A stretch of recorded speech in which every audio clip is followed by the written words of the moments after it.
आज का पीएसयू का राजा, बीईएल को भी पीएसयू के राजा का खिताब दिया जाता है और उम्मीद है आप लोगों ने अच्छे पैसे बना रहे होंगे या बनाए होंगे, क्योंकि कल आप हमारे साथ ये शेयर्स खरीद रहे थे।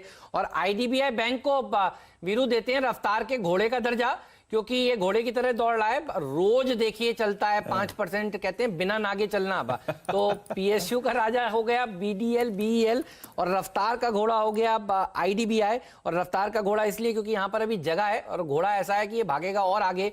तो आप देखिए ये पीएसयू स्टॉक्स ही पैसा बनाकर दे रहे हैं और अच्छा पैसा बनाकर दे रहे हैं, खबरों के दम पर और नतीजों के दम पर। तो इसको दिया जाए आज रफ्तार के घोड़े का दर्जा। तो खरीदने का तरीका साफ है, जब खुले तब खरीदिए, उसके बाद ये सर्किट पर चला जाता है और उसके बाद फिर आपको अगले दिन ये पैसा बनाकर देता है। तो घोड़े की तरह हर रोज दौड़ रहा है और इसलिए रफ्तार के घोड़े का दर्जा दिया है, क्योंकि 7 दिन का अगर आप चार्ट देखेंगे तो आप पाएंगे कि बढ़िया प्रदर्शन दिखाता हुआ ये शेयर नजर आ रहा है। कल भी आखिरी सौदा में इसकी ऊपर चर्चा हुई थी, पहला सौदा में भी चर्चा हुई थी और पिछले 5 दिनों से हम इसके ऊपर बात कर रहे हैं। तो ये दर्जा तो विरुद्ध देना चाहिए, वेल डिजर्व्ड है। जी हाँ, रफ्तार का घोड़ा। और हेमंत बहुत सही जगह पिक किया आपने। और 4410 अब जानते हैं हेमंत, ये जिस लेवल पे आ चुका है इसमें बहुत दूर तक कोई सप्लाई नहीं है। जी हाँ, अगर आप मुझसे पूछें तो कम से कम 55 से लेकर 60 रुपए की ट्रेजेक्टरी तक कोई सप्लाई नहीं है। तो ये अच्छी चीज है यहाँ पर। बाकी बीडीएल ने आज दिन बना दिया हेमंत। अच्छा हेमंत, आज सुबह जब हमने प्रकाश जी का फोन लिया ना, वो एक मीनिंगफुल फोन था मेरे को, क्योंकि उसमें एक ट्रेड नजर आ रहा है। प्लीज डायरेक्टर साहब जरा एक बार, क्योंकि निफ्टी डे हाई पर है, निफ्टी बैंक डे हाई पर है, अभी हमने अमर राजा की बात करी, वो डे हाई पर आ गया। एक बार रेट्स लेके आइए आप, ये आज क्या कर रहा है। याद रखिए प्रकाश की सुबह कमेंट थी 244 गैप अप ओपनिंग हुई, लेकिन गैप अप ओपनिंग के बाद ये अब अपने आप को 50 डेमा के ऊपर जस्टिफाई कर रहा है। 244.30 राजेश जरा एक बार इस पे कमेंट दीजिएगा। 244 का भाव मेरी स्क्रीन पे है, मेरे को लग रहा है कि ये ब्लास्ट होगा आज, क्योंकि इसके वॉल्यूम पैटर्न अच्छे हैं। कल का टोटल वॉल्यूम का अप्रोक्सीमेटली 95% अब तक पूरा हो चुका है। अब इसको क्या अप्रोच करना है, जहां पे एक सप्लाई पॉइंट है और वो है 255 256, कैसे अप्रोच करेंगे आप इस स्टॉक को? से अगर आप इसको डेली चार्ट पे देखें तो it's a symmetrical triangle formation. First of all इसमें ट्रेंड तो पॉजिटिव ही है, लेकिन पॉजिटिव ट्रेंड के बावजूद अगर आप इसको थोड़ा सा और माइन्यूटली देखें तो एक सिमेट्रिकल ट्रायंगल ब्रेकआउट जो कि आज मिला है। That's why I was very bullish, क्योंकि वो अपने वर्ज पे था, ब्रेकआउट देने के कगार पे था। So it's a clearly buy. 242 का इसका स्टॉप लॉस होगा, इसका 200 डीमा बैठता है 264, तो 264 इसका पहला पड़ाव होगा। 264 के बाद फिर उसके बाद मुझे लगता है ये 280 को चेस करेगा। सो रिस्क टू रिवॉर्ड बढ़िया है, स्टॉप लॉस 242।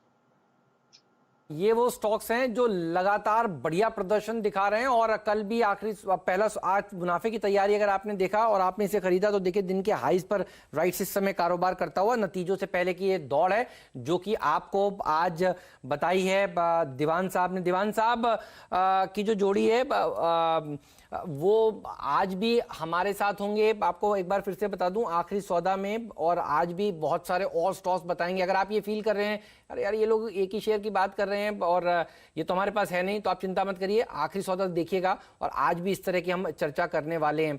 लेकिन पहला स्टॉक जो पिक किया गया था बाजार खुलने के बाद वो था टाटा स्टील। अब आप देखिए टाटा स्टील में क्या हुआ है, मंदी करने वाले बिल्कुल फंस गए हैं। और दूसरा स्टॉक जो बताया था वो था आज मार्केट खुलने के बाद जेएसपीएल। सेठी साहब की राय लेते हैं। सेठी साहब, इन स्टॉक्स में तेजी हो रही है और आप सुबह कह रहे थे टाटा स्टील तो दौड़ेगा, साथ में हिंडाल्को, जेएसपीएल, बाकी शेयर भी भागेंगे, अच्छा प्रदर्शन दिखाएंगे। बिल्कुल वैसा ही हो रहा है, अच्छी तेजी यहां पर देखने को मिल रही है। तो दोनों स्टॉक्स को एक साथ रखिए डायरेक्टर साहब, ये दोनों ही एक साथ चल रहे हैं। और तीसरा रखिए एनएमडीसी। एनएमडीसी भी देखिए अब बढ़िया प्रदर्शन दिखा रहा है। चौथा रखिए सेल।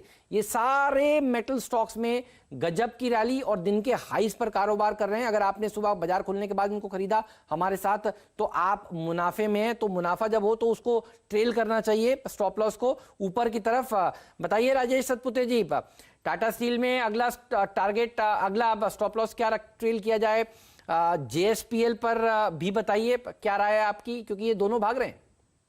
हेमंत, टाटा स्टील की जब हमने बात की तब ये 328 चल रहा था अभी, और स्टॉप लॉस हमने 322 का कहा था। अभी स्टॉप लॉस होगा 325 का, इवन 326 का stop loss will be fine.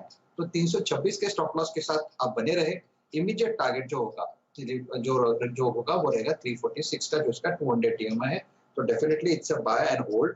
Second, जो JSPL की बात की, जबरदस्त स्ट्रक्चर है। इसमें सबसे बड़ी बात है, यहाँ पे सामने रेजिस्टेंस नहीं है, कोई किसी भी मूविंग एवरेज का रेजिस्टेंस नहीं है, कहीं पे भी इसका स्विंग हाई का रेजिस्टेंस नहीं है। तो इसमें शॉर्ट कवरिंग रैली जो फायर और लग सकता है, हाई बीटा काउंटर है।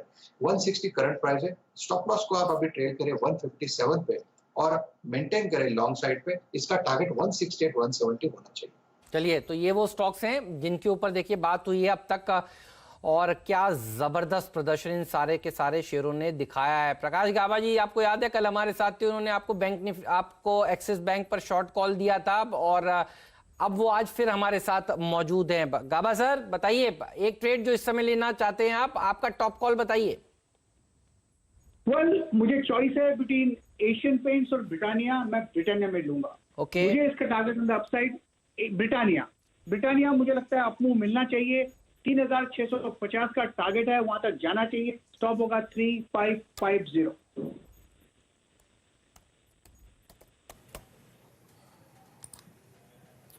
ओके, तो ब्रिटानिया अगर आप देखें करीब करीब 3650 के टारगेट के लिए 3550 का स्टॉप लॉस लगाने के बाद एक बार प्लीज डायरेक्टर साहब ब्रिटानिया को चार्ट्स पे लिखाइएगा स्क्रीन पे, करीब करीब 3580 पे। और याद रखिए ये इसका ऑल टाइम हाई तो नहीं है, लेकिन प्रैक्टिकली ये ऑल टाइम हाई जोन में ट्रेड कर रहा है, क्योंकि इससे पहले जो इंट्राडे में करीब इसने एक हाई लगाया था, एक सेकेंड, वो था करीब करीब 3591 का। तो ये प्रैक्टिकली अगर आप देखें ऑल टाइम हाई जोन पे ट्रेड कर रहा है। प्रकाश, बहुत बहुत शुक्रिया आपका। ब्रिटानिया की कॉल है प्रकाश की, बाय स्ट्रेंथ। और याद रखिए इस वक्त एफएमसीजी में सबसे स्ट्रांग और स्टेबल जो चार्ट है वो यही है।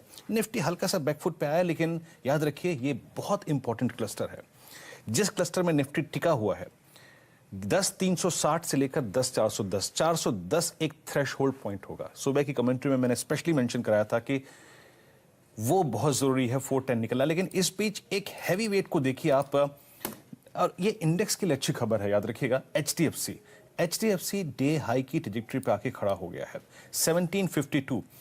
मैं बहुत बड़े पैरामीटर्स पे तो इसको शायद अभी कमेंट नहीं कर पाऊंगा शुभम, लेकिन याद रखिए ये पूरे के पूरे मई और जून का, स्पेशली जून का बेस है जहां से ये पुल बैक दे रहा है। आप इस पुल बैक में क्या एग्जैक्टली अगर आप देखें खोज पा रहे हैं, और आपके टारगेट क्या होगा अगर आप एक बाय इनिशिएट कराएं तो? वीरेंद्र जी, मैं यहाँ पे थोड़ा सा